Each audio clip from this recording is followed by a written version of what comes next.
Hai, nama saya Rossi, saya seorang business leader dan selamat datang di Different episode yang baru. Di mana di sini saya membagikan hal berbeda apa saja yang saya lakukan selama memimpin sebuah perusahaan. Hari ini saya ada cerita yang cukup menarik, terjadi beberapa hari yang lalu.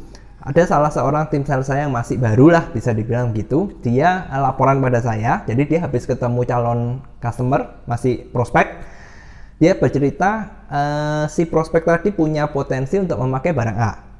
Nah, masalahnya adalah prospekan tadi, saya ngomong customer aja lah biar saya nggak bingung. Si customer tadi, dia sudah pakai barang sejenis dari tempat lain, dari merek lain, dengan harga yang cukup jauh lebih murah. Jadi kalau harga barang yang ditawarkan tim sales saya, itu satu karungnya itu sekitar 1 jutaan.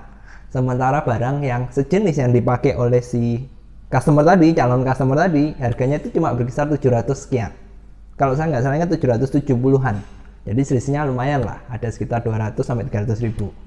Nah kemudian tim sales saya pun tanya, Pak kalau gitu gimana? Bisa nggak akhirnya si calon customer tadi beli ke kita? Nah jawabannya sih sebenarnya bisa, tergantung tim sales saya tadi.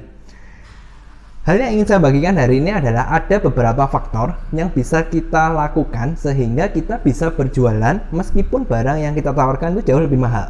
Apa saja itu? Yang pertama dan ini yang paling penting adalah kita harus tahu apa masalah yang sebenarnya dihadapi si customer. Nah, oke. Hal kedua yang kita harus tahu, kan tadi kasusnya dia sudah pakai barang sejenis. Hal kedua yang harus kita tahu adalah apa yang dia sukai dari barang yang sudah dia pakai dan apa yang tidak dia sukai dari barang tersebut.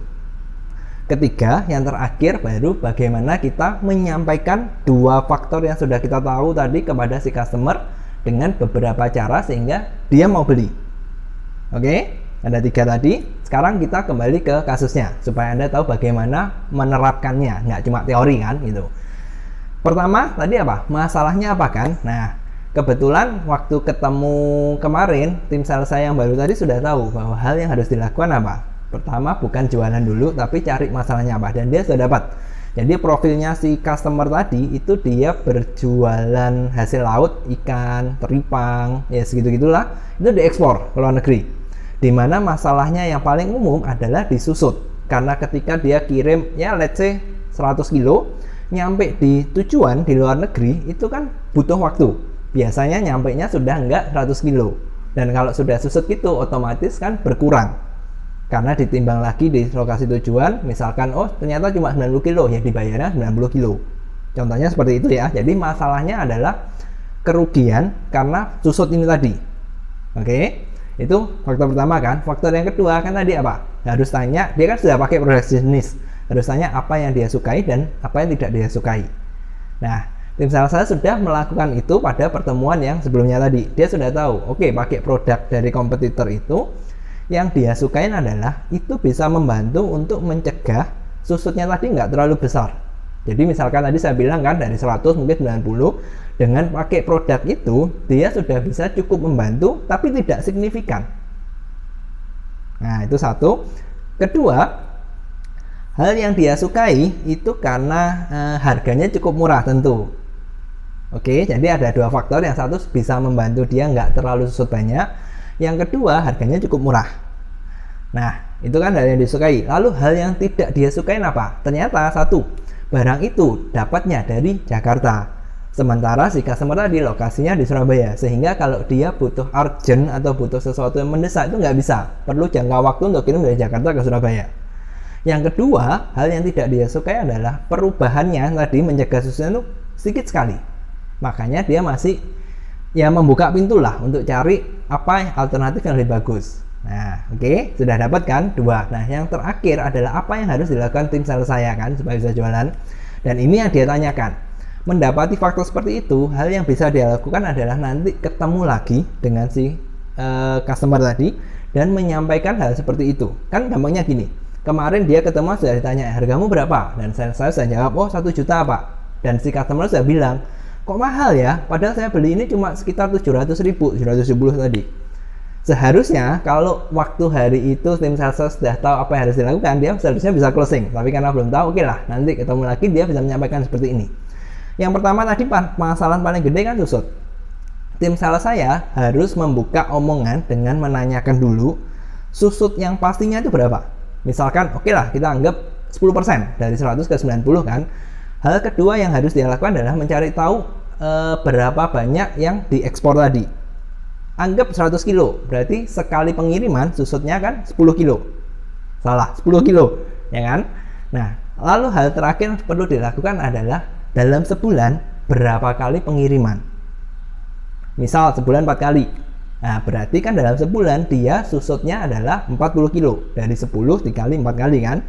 Oke, sampai sini paham? Nah, selanjutnya adalah kembali ke nominalnya. Biaya yang diekspor, harga barang yang diekspor tadi berapa? Data ini saya sudah tahu, yaitu per kilo kurang lebih sekitar 500.000. Berarti, kalau dalam sebulan dia susut 40 kilo, kerugian yang harus dia tanggung adalah 500.000 dikali 40 kilo, yaitu sekitar 20 juta, bener kan? 500 kali 40, 20 juta per bulan. Nah, oke. Hal yang bisa disampaikan secara saya ketika nanti ketemu dan sudah punya data seperti ini, dia cukup bilang kurang lebih seperti ini. Pak, saya tahu produk saya harganya jauh lebih mahal dibanding produk yang sudah Bapak pakai. Ya toh? Selisihnya sekitar 200 hingga 300.000. Pertanyaan saya satu, apa Bapak nggak sayang jika hanya demi Bapak menghemat sekitar 200-300.000, Bapak kehilangan potensi sebesar 40 juta per bulannya? Oke. Kedua yang bisa disampaikan, selain itu, bagaimana kalau ternyata Bapak pakai barang yang lebih murah, kehilangan 40 juta sebulan, dan barangnya telat sementara Bapak harus segera kirim? Apakah Bapak tidak rugi jika sampai nggak pakai seperti itu? Nah, oke. Ada dua contoh, sebenarnya ada tiga, tapi saya rasa dua ini kalau bisa disampaikan dengan tepat, seharusnya sudah oke. Seharusnya sudah bisa closing. Nah, saya harap Anda tahu dari contoh saya ini bagaimana cara melakukannya dan bagaimana cara membuat customer itu berubah pikiran. Karena biasanya gini, kalau kita mau evaluasi, kesalahan yang dilakukan tim sales saya adalah satu, dia tidak mendapatkan gambaran yang penuh tentang value dari produk yang dia jual. Problemnya kan gini, orang kalau tidak dapat value yang pasti, mereka akan fokusnya di harga. Dan ketika si customer tadi sudah bandingin 1 juta sama 700, berarti dia tidak melihat value-nya. Dan salah satu value yang harus dikeluarkan ya melalui pertanyaan tadi, nggak eman kehilangan 40 juta, dan bagaimana kalau ternyata pengirimnya telat dan Bapak harus segera kirim. Ini kan value. Kalau kita sudah bisa menyampaikan itu, seharusnya perbedaan sekitar 200-300 ribu itu nggak masalah. Toh ingat perbandingannya kan berapa? Gede banget kan? 40 jutaan. Nah, tugas kita sebagai sales adalah membukakan hal seperti ini. Dan ketika kita berhasil, seharusnya closing itu lebih gampang dan objection dari customer itu akan jauh lebih kecil. Oke, saya harap Anda bisa mendapat pelajaran dan mendapatkan ilham lah bagaimana menerapkannya. Oke, hari ini cukup itu saja. Jadi kesimpulannya, kalaupun kita jualan produk yang premium, seharusnya itu masih bisa dijual dengan catatan kitanya yang bisa menyampaikan itu dengan baik dan benar. Oke, semoga berguna dan sampai jumpa di Be Different yang selanjutnya.